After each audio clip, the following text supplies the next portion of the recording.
Rwanda waliwo abamaze wano ebbanga ddene nnyo okuva genocide we yaggwa bonna ab'e Rwanda bali wano abamu kumpi balina n'endagamuntu n'Oluganda balutusinga ekaseera bannaffe abo badde ewaabwe kuba emirembe gyadda ani agamba wakyogedde oba president akakiiko ak'abannaffe aba ELA bagira ELA East African Legislative Assembly akakiiko akaliko bamember parliament kuva mu nsi zino eza East Africa basobodde okutuulawo mpozi n'ekitongole kikwasaganya ne ba refugees ebagamba abantu abo lwaki tebadda mbo abantu kati bali ready okudda kubanga kati ke kaseera kaabwe baludde ebbanga twali tulinda emirembe gidde Southern Sudan gidde Rwanda kati mutwale ntwala yammwe naye abasinga balinamu endagamuntu balonda abamu walwanda abanafu abava e Rwanda nga bamaze wano emyaka 5 nga n'amanya bagakyusa n'abaana be bazaalidde wano Baganda nga olaba abaana ng'olabira ddala eri akasayizi nga gye kali naye nga agamba nze nakimuli camps nyingi nnyo abamu baatuluka mu refugee camps bali mu Kampala muno beba bagagga betulina bantu betulina abali music industry bebatukubira eng'ombe mu jjamu naye bw'omutuukawo n'omuwala omukwano wange nakubira ne mugamba olowooza nno temuddayo nagamba nze ndi Muganda nvaako kati ndowooza kya basajja ba Kabaka bakiika n'embuga ekigambo lwakuba abantu tebakimanyi bana ekigambo omusajja wa Kabaka kitegeeza ki njagala tutereeza ekigambo ekyo omusajja wa Kabaka kitegeeza ki taba Muganda omuntu omusajja wa Kabaka abeera si Muganda naye nga mukwano wa Buganda ng'alina obuvunaanyizibwa abakyeyita bangi kati abamu basobya nedda oba abatasobya ate kireka ye abeera yeemanyi abamu baba bakimanyi naye ng'omulaba ddala kituufu omusajja wa Kabaka taba Muganda naye ng'alina enkolagana ne Buganda oba n'Abaganda eyo tovaayo tuddayo ku kiri ekyokubazzaayo bannange mukimanyi eno Africa mukiziganya nange nti Africa aye mukiziganya nange nti eno East Africa in particular kitegeeza nti ebintu ebimusinga bisoboka bitasoboka walala ate ebyali bibaddewo ko e Kenya e Rwanda e Tanzania nawano bisoboka naate ekyewuunyisa ffe tulina abanoonyi b'abudamu walala abekulu bakomawo abali bagenze ku Sudan ne bakoma mundi gwe nno kyenkugaa tolina kitegeeza Kenya yakola etya bwe yali ezzaayo omusajja tena omusajja gwe yadipotinga bamutika ku nnyonyi ne bamutwala kino ekitwala abanoonyi ba budamu tekitika Bobi Wine ebyaffe mubiwulidde mwewamwe byabadde bitya Stanbic Bank moving forward. Stanbic Bank erabirirwa banka enkulu ya Uganda. Lelo mu club yaffe eyawumeme safety club ku ssomero twayizeeyo nti tokozesanga ekyamasannyalaze kyonna ng'otobye oyimiridde mu mazzi oba ng'oliraanye amazzi toyingizanga kintu kyonna mu soketi oba extension y'amasannyalaze tokwatanga ku waya beera wala nnyo ne waya z'amasannyalaze tolinnya emiti egirinaanye waya zino n'emiti gy'amasannyalaze tosembera zi transformer. Umeme powering Uganda. Onoonya amayinja agawundiddwa obulungi agattalazo oba oli mu mulimu gw'okusiba ttalazo naye nga tomanyiwe waakuzigula tuukirira abamakina wa ttalazo ku nooti 77252242 makina wa ttalazo be bokka abeesigika mu nsonga za ttalazo. Painting tips ensiga ya langi. Bw'oba osiiga langi ku kisenge olina okubeera ne brush ez'enjawulo mu size. Kozesa bu brush obutono okusiiga obusonda, brush enene we zitasobola kutuuka. Painting tips ensiga ya langi ng'ebadde ekutuusibwako Plascon, color your world. Save with a trusted financial institution. Yoteleka sente zo mu bikebe mu ntebe oba emitwetwe. Deposit Protection Fund will secure your money. Even if the bank fails, your money will be insured. My money, my money. Sente zanje, my money, my money. Build a financial future you can trust. Save with a Bank of Uganda regulated financial institution where your savings are protected by the Deposit Protection Fund of Uganda. senior deliver tusuba omukisa guno okujjuza akameeza ne Shell. Kyangu nnyo, gula buguzi Shell Fuel Safe Diesel oba Shell Renewal $5,000 oyingire mu kazannyo munasobola okufuna omukisa okwewangulira kamonye empya kapyata n'ebirabo by'akameeza ebirala bingi buli wiiki era na buli mwezi. Kati olinda ki? Basine deliver temuloba, vuga emmotoka yo ng'ogiza ku ssundiro lya Shell lyonna eryetabye mu kazannyo kano ojjuze akameeza ne Shell. Mwana wano kafu nnyo kanaze manye ekyokukolera ekisooka mwana nina ebyokola enkya ate ebyana ebiri wano biringa ebitatuliiko wulira omuziki mufu kankugulira ekyokunywa ekyakabimi kino kigenda kukyamula waita mpa ekipa za Sting 2 Red Rush ne Gold Rush kituufu omuziki gwange webagayi tujje tunyumirwemu ffenna tewali mutawaana waita abo abakyala babeere Sting Energy Drink Damwenda ng'onywa Sting Energy Drink. Sting Energy Drink. Live switched off. Nalinda byebiruma. Nayezi gota. Tetsulikamo. Abanga bange. Weiko indye. Baganda bange. Abemikwano. Bana abanonyi. Abobubudamu. Babatwala. Babaludde. Abali waffe. Atenge waabwe. Byaterera. Ekituufu. Bano bo bajja. Era batudde. Bali ayuza. Kikulu kikino. Balina n'ebintu. N'endagamuntu. Living permit. N'ebirala nkumu. Bano balonzi.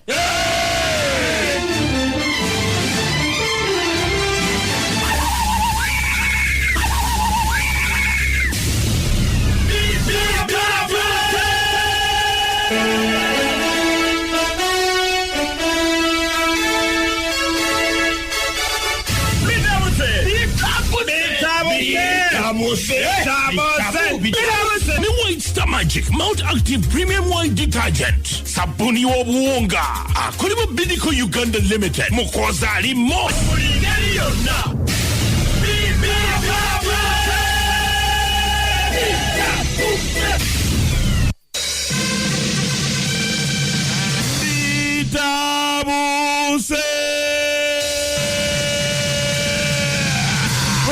Museveni avule nawe ekiragiro ekikakali agambye amagye ne polisi bekuŋŋaanye balina okukolawo olukiiko olugenda okukuuma abakyayina bannange President Museveni asinganya abagagga b'omwaka edi mu Kampala bannange okuli omukulu yanga Drake Lubega Sako ne Mukanje yabagambye temuddayo mu kooti bannange bya kooti byabwe busa emyaka 13 muli emuzuzumba tewali kiramo bavuddeyo basanyufu bannenga bagamba nti buli omu agenda kizimbe kukitwala muhanji wabula yayinza okubitwala Polisi ewadde ekiragiro semalagiro oluvannyuma lw'okukwata mpozi abayizi 5 gattako n'abakuumi 2 kwogata mpozi n'abokkaalo 10 n'essomero lya St. Bernard 2 bannange wetwogera eragidde wadde ekiragiro eri bannaffe bonna abasomesa ku ssomero lino teri kufuluma ssomerero okugyako ng'okunoonyereza kuwedde Archbishop wa Tororo yavudde n'ategeeza eggwanga nti banne yakozeeko lisaace yagenze ng'abuuza abakkiriza abatagenda mu masinzizo abasinga obungi wabula ng'ebitundu 98 ku 100 bamuddamu ekintu kimu tetulina ssente zakuwa mu birabo bannange waliwo ekyewuunyisa ndawusi bw'okiwulirako saako kidomole mugenda kwewuunya nsi Uganda President yassa omukono banne kuteeka la mobile money ukendera okuva ku kitundu kimu mpaka ku butundu 5 bannange President wadde yassaako omukono teritandikanga kukola babuze omukyala Kadaga bannange naye nga talina kyakudda bannange muwulire ekintu ekisinga okutta abagagga kimaze okukakasibwa malipoota namutayike yafulumye tinendi embi esinga okubajja mu bulamu bw'ensi ebyo nga bikyali awo bannange bamaama muyogeyoge Uganda yine guddewo ekifo ekyokukamuliramu amabeere ogenda n'okamulira y'amabeere neweweera akaanako ne kenywera nga kanywera ku kikopo naye ate isinza okubeeralikiza nti ate ganaago ku mubiri mugenda galekera basajja yawuyawuya bannange wabadde emiranga mu Kampala kesisi eyo bannange ekulemberwa omukyalo oli agenda okugiddukamu yalumbye abakyala abatunda obumanga dassaako n'obulimaawa n'obuntuntu ku kkubo bambe yabiboye bakubye emiranga olwo n'abajjiya amabeere ne bagagamba tugenda gabalaga bannange abasajja bali tebatya kunamirwa Police efulumiza etteeka ku mupiira gwa Uganda Cranes ku lunaku lw'omukaaga ezanya ne Cape Verde teri kwambala kintu kyonna kyekuusaganya na redi yadde akakofiira yadde akasaati yadde ekyokujjako nga birimu oli mu kkala za Uganda Cranes tulina gwe twambudde mu situdiyo wawalalalala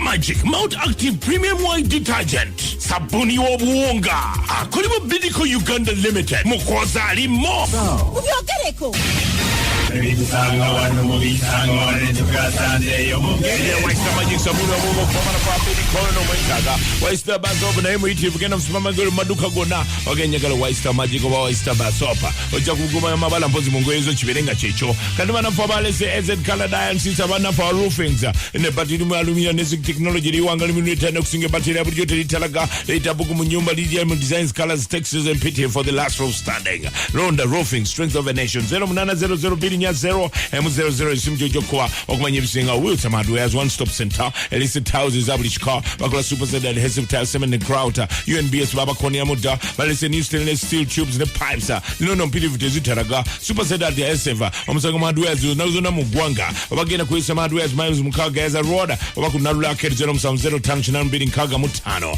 poza naye esimu gy'okuba okumanya ebisinga bibyo bijja kuba biteredde Hajet Sophie na logambo tewa Plascon babala kuzuka ne Binsangawano omulangi w'embuzi Kayundu Michael ozikiza na Febesman Josaka kuba okayisemu ndowooza bulungi babalanda Michael timu nene nyuma na buduza katu Vincent ogambo tesanyu mukasa olyokke naawe kansala mwangu ozukuse naffe timu yona Binsangawano ababba bali ku WhatsApp page yaffe namwe tubabuziza ku kyakabinyo Binsangawano bizonto eriyo ndifuna ku Facebook page yaffe ne ku YouTube tubeerako nnyo madatano bo tufuna bulungi nnyo n'abali mu diaspora mwene tubakonedemo bagamba nti no weather eno mpetedde bunywana mu Uganda fe tuli mu muda empetedde baabage SM7 nongera akyogera butereevu kuba yampeerera kakati ono mutabani we yakulumbye president yassa omukono ku tteeka lya mobile money bannange etteeka litaneka kukola anti eno Uganda ebyo ebizibu mufuna nimwe mulowooza ebintu ensi gye tuli mu ndala eno bagiyita Uganda the part of Africa yes sebu this is what it means when you talk about the part of Africa kyali mu pulani tugala kusooka tukuleete bavevenge mbakayane muko speaker bwagambye omukulu tama kuzinga amaze okuyimuka n'obukambwe ennyo nga bumumanyigaga speaker kikiba nange speaker n'addamu ddoboozi ng'eri omukyala speaker yeewuunyiza nnyo ensonga lwaki etteeka eno terinaddizibwa mu palamenti ng'enkola bweri wabula n'agamba nti ku lwakubiri balizze baliteeseeko speaker gwolaba yakkiriza sebo yagoba Peter Nyombi mu parliament Peter Nyombi lwe yafa tubaleko bamutwale ku parliament bakonkomalirawo nga baganye omuyingiza aganze nagaana kubanga eno parliament eyingirwamu bantu bavaako Star Magic Mount Active Premium White Detergent sabuni w'obuwunga akolebwa Bidco Uganda Limited mukoza alimo n'amagezi ategeere omusiru asiwaye ddala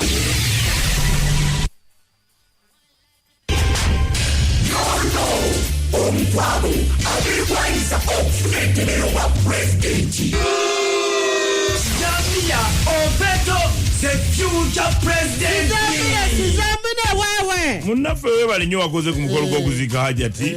Nakula Hajati alima munese kalala. Wakoze security obadde ebiro bibiri biramba. Weebale nnyo. Nabo n'abazze tuziikirako Hajati maama wa mpozi mukama waffe. Mukulu Agase Kalala. Era Mirembe Boutique. Weebale nnyo. Mwena abantu wabadde no tewadde toziiza kuzannyirayo wadde security abadde tight. Tewabadde kiyenje. Setubuuza. Lwasi gavumenti tezeekwata ekiki eno omwana security nibazipangisa. You have to hire me because I know you are good. Every corridor you piece man onyotya baba muzebakeko munange nkunyonyoza sisi asye mwange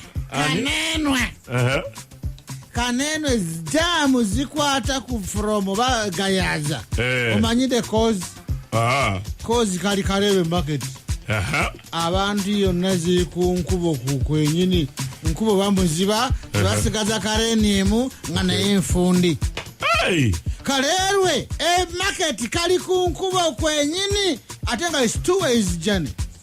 Naye kati bazifula single every morning. Embwa yonna kali mu kkubo. Embwa kali ku nkubo. Embwa ekiri wano kaliru bannange eno ziraba kati zagala kubuuza esebo mpulirize vunaana parliament mobile money. It's not parliament. It's not Muchavani. It's not parliament. Let me tell you. Is a Kireva Kasolot. Yes, Kireva Solot. Kanati. President that's okanezigana ku signing. Parliament negamba I'm coming back. But Muchavani zira parliament azija is signing. Kati companies ezituziba. Companies ezituziba. Sakubiri. A problem baline OTT. Abalenze ziri ku computer batuziba. Etya. OTT 200 one day. Which is 24 hours. Baba lenze zikola 8 hours. Nibakusala ati nibakuyunga. Nga libavutulisi. Abalenze ezi ITT. Ibazita wate. Eze azasoma yanataba. Ezasoma eze yanataba. ICT. Eyo nzibi. Zibera ku computer nebatuziba. Even in the bank. Abavubuka zijjako network nebakuziba since 10 every customer mitwalo 15 batuziba sente. Those boys and girls, they are thieves. And I'm warning you. I'm the Kireva Solot. I'm going to plan for you and bring this government in power. UPC to kill every Kagezi. Enjiri ennongo seme ya Binsangawano nga bwewandikibwa mu bitabo byaffe ebitukuvu eby'amawulire. Olwaleero evudde mu kitabo kyaffe bannange ekitukuvu ng'egamba erigenzo yakiguddeko we yagenze mpozi ku peji n'agamba bannayuganda mwenna twegatte bannaye tusapootinga omukulu Bebe Cool yakomye wano mu Uganda. Omukulu bamulonze mu Africa Music Awards nga best mozimero artist in East Africa. Abantu bamuze musinikira muli ebinyoma manyapo yonne kimuvumya kuleka mwana yengerere mu lusuku abulukukira omwo ebinyonyi nga byagala okubojjogola naye nga nebyo tebina ebiyita kyekijja okumuvumya era tebikijja kukoma tetubwesibaako oyo agende ku bukuumi bw'abakyayina obusuubiziddwa nga twebaza pulezidenti nga tugamba nti nalyokane kusenga gwe Museveni omulungi kyevudde nsanyuka nnyene bw'osuubiza obukomi sanyuse bakyayina bakomebwe batandika olumbibwa abatuze abakambwe webale naye nabo befugeko.